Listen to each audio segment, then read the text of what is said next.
Hey everyone, this is Jordan from Madtown Studios. I'm back again for another video for my special pumpkin carving video.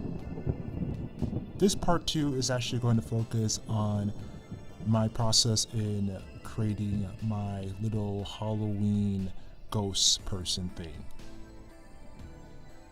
And of course, before I start, if you're new to the channel, make sure to hit that subscribe button and make it official. Also, make sure to like, comment, and share. So, let's dive right in. So the tools you're going to need is a clay or natural clay. You can find this at Michael's. This is where I got this one from. Also some sculpting tools, like this little case right here. You're also going to need some wires, crafting sticks. You're going to need a paint set, including your 2 paints, which I'm going to use for my character, as well as some paint brushes, a small one and a medium-sized one.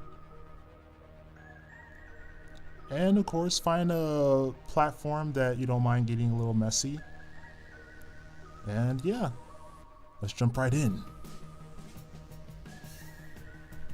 So first what I did was I took my clay, then I was able to take a big chunk, just a large chunk, and I began to roll it around and began to roll it into a burrito shape. Yep, just keep on rolling it and get that that burrito shape, which will be the main body for our character.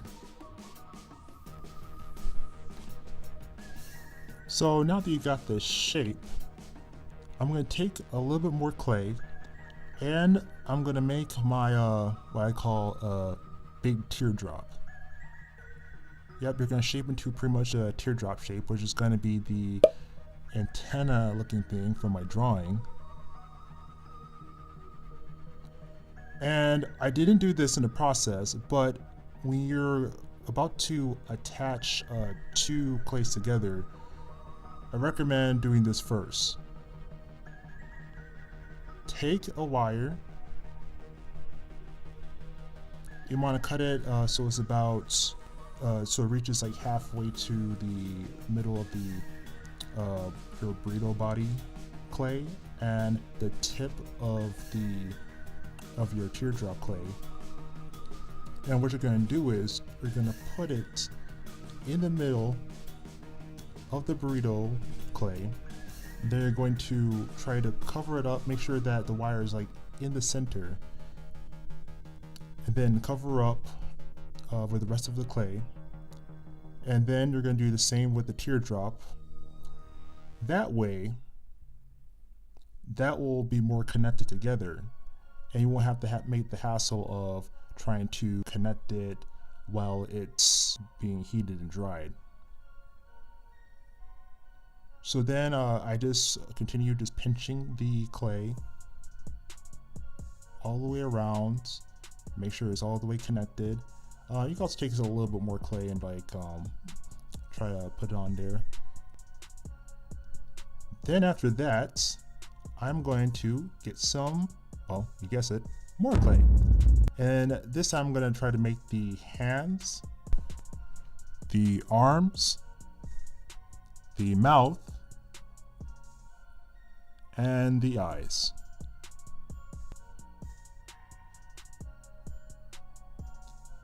For the mouth, actually, you could have just sculpted right onto the body, but I decided just to do this first.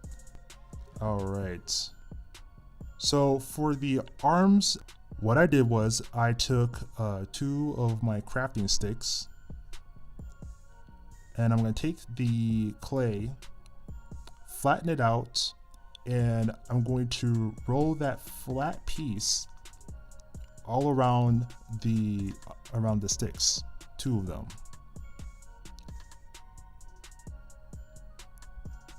And then once you're done creating the hands, you're going to attach the hands onto the arms. Also too, you also have your molding kit to use to help you carve out the shapes for your statue.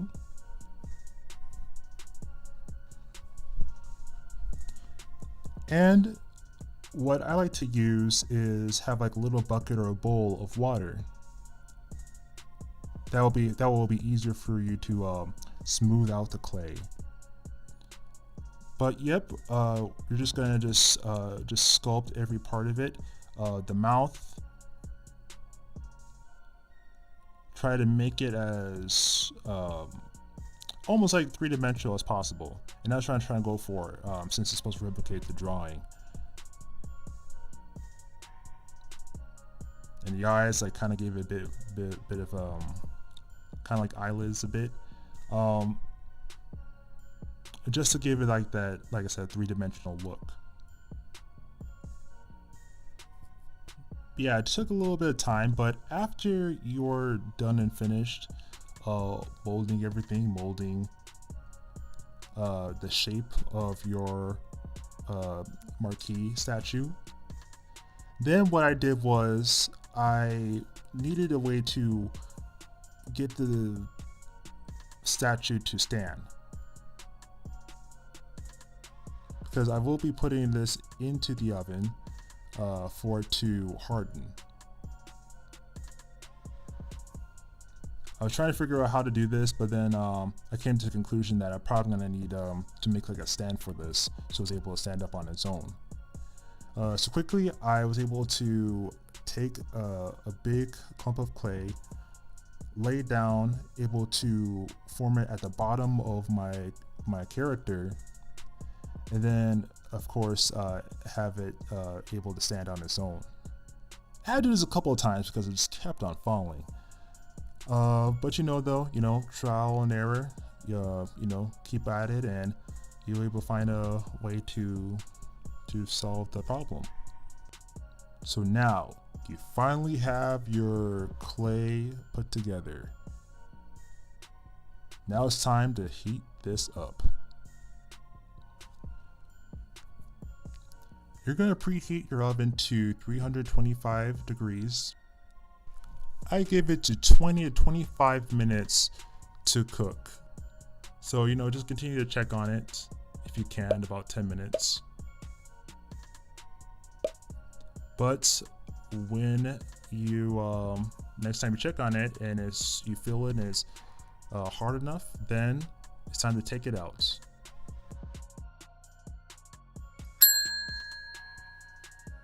Let it cool, and then we go to the next step.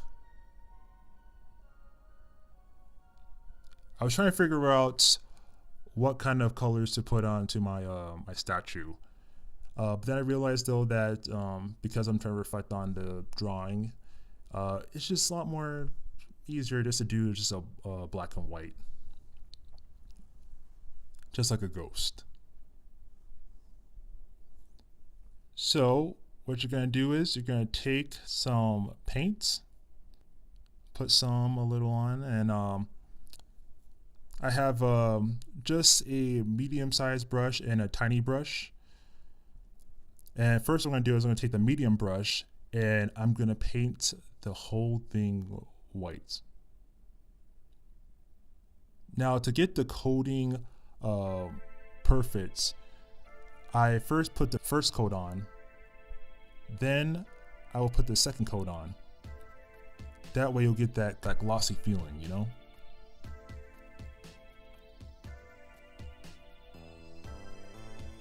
Then after I paint the whole thing white, then I'm going to take some black paint and I'm going to paint the eyes, paint down some of the gaps in the teeth, and just paint some little marks just to replicate the drawing, like on the gloves.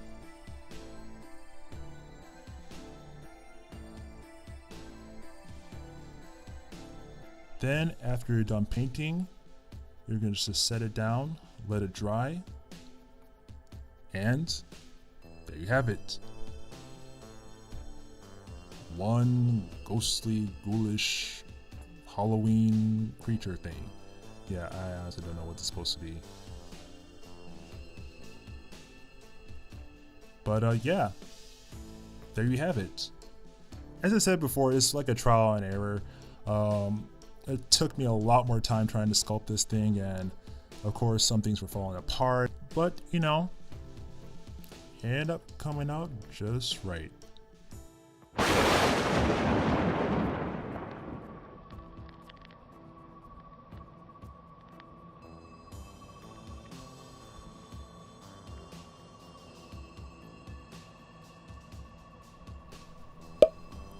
If you enjoyed this video, please click the thumbs up button and tell me what you think about this process. Also, if you sculpted anything, whether it be for a pumpkin lantern or any other project, please let me know. Also, make sure to share this video with friends and family, and check out Madtown Studios for more future videos, as well as our social media sites. And of course, check out the first video for the pumpkin carving. I'll see all you goblins and ghouls in the future. Until then, stay happy, stay healthy, and stay spooky. Peace.